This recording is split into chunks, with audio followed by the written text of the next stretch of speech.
Agora, o comentário final. Tem emoção na ponta da chuteira. Hoje é Marcelo Cossato.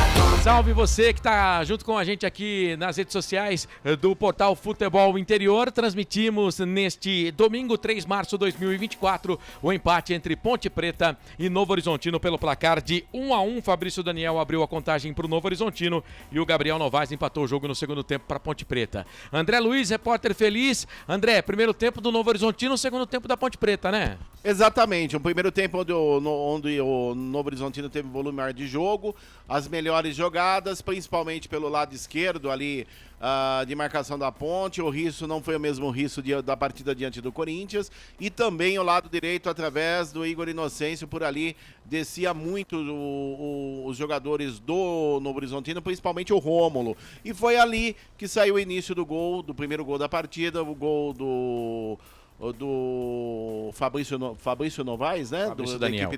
Fabrício Daniel, da equipe do Novo Horizontino, acabou fazendo o gol, abertura de placar.